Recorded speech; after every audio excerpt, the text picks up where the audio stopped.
Jonah chapter 1. Jonah flees from the Lord.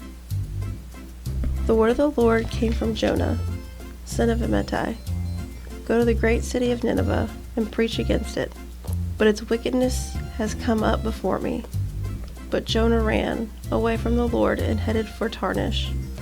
He went down to Joppa, where he found a ship bound for that port. After paying the fare, he went aboard and sailed for Tarshish to flee from the Lord. Then the Lord sent a great wind on the sea, and such a violent storm arose that the ship threatened to break up. All the sailors were afraid of each, and cried out to his own God. And they threw the cargo into the sea to lighten up the ship. But Jonah had gone below deck, where he lay down and fell into a deep sleep. The captain went to get him and said, "How can you sleep? Get up and call on your God. Maybe he will take notice of us, that we will not perish."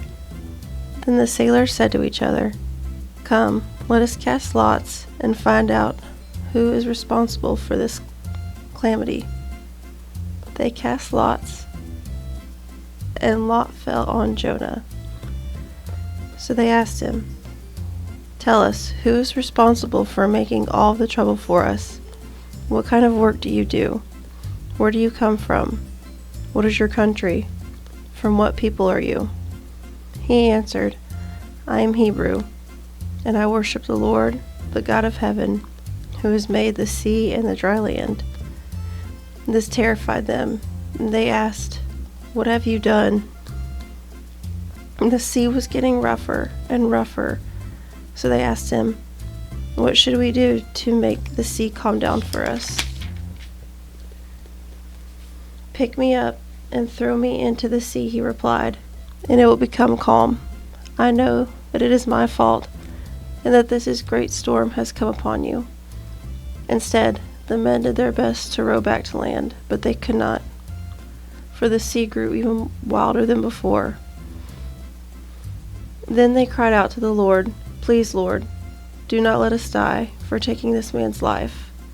Do not hold us accountable for killing an innocent man, for you, Lord, have done as you pleased." And they took Jonah and threw him overboard, and the raging sea grew calm. At this the men greatly feared the Lord, and they offered a sacrifice to the Lord and made vows to him. Chapter 2. Jonah's prayer. Now the Lord provided a huge fish to swallow Jonah, and Jonah was in the belly of the fish for 3 days and 3 nights. From the inside of the fish, Jonah prayed to the Lord, his God, and said, "In my distress I called to the Lord, and he answered me. From deep in the realm of the dead I called for help, and you listened to my cry. You hurled me into the depths, into the very heart of the seas, and the currents swirled about me. All your waves and breakers swept over me. I said, I have been banished from your sight, yet I will look again toward your holy temple. The engulfing waters threatened me, the deep surrounded me. Seaweed was wrapped around my head. To the roots of the mountains I sank down. The earth beneath buried me in forever. But you, Lord my God, brought my life up from the pit. When my life was ebbing away, I remembered you, Lord, and my prayer rose to you, to your holy temple. Those who cling to worthless idols turn away from God's love for them. But I, with shouts of grateful praise, will sacrifice to you. What I have vowed, I will make good. I will say salvation comes from the Lord. In the Lord I commanded the fish, and it vomited Jonah onto dry land. Chapter 3. Jonah goes to Nineveh. Then the word of the Lord came to Jonah a second time.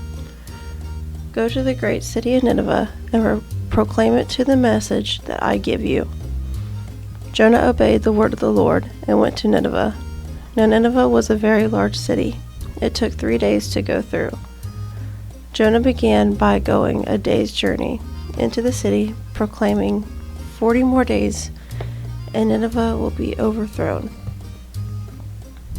The Ninevites believed God, a fast proclaimed, and all of them, from the greatest to the least, put on sackcloth. Jonah chapter 3, verse 6. When Jonah's warning reached the king of Nineveh, he rose from his throne, took off his royal robes, covered himself with sackcloth, and sat down in the dust. This was the proclamation he issued in Nineveh.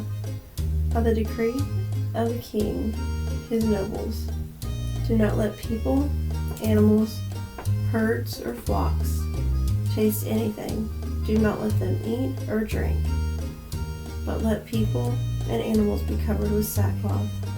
Let everyone call urgently on God. Let them give up their evil ways and their violence. Who knows? God may yet relent with compassion, turn from his fierce anger, so that we will not perish. When God saw what they did and how they turned from their evil ways, he relented and did not bring on them destruction he had threatened. Jonah chapter 4. Jonah's anger at the Lord's compassion. But to Jonah this seemed very wrong, and he became angry. He prayed to the Lord, "Isn't this what I said, Lord, when I was still at home? That is what I tried to foresee by fleeing to Tarshish. I knew that you are a gracious and compassionate God, slow to anger and abounding in love, a God who relents from sending calamity. Now, Lord, take away my life, for it is better for me to die than to live." But the Lord replied, "Is it right for you to be angry?" Jonah had gone out and sat down at a place in the east of the city. There made himself a shelter, sat in its shade, and waited to see what would happen to the city. Then the Lord God provided a leafy plant and made it grow over Jonah to give him shade for his head, to ease his discomfort. And Jonah was very happy about the plant. But at dawn the next day, God provided a worm, which chewed the plant so that it withered. When the sun rose, God provided a scorching east wind, and the sun blazed on Jonah's head so that he grew faint. He wanted to die and said, "It would be better for me to die than to live." But God said to Jonah, "It is right for you to be angry about the plant."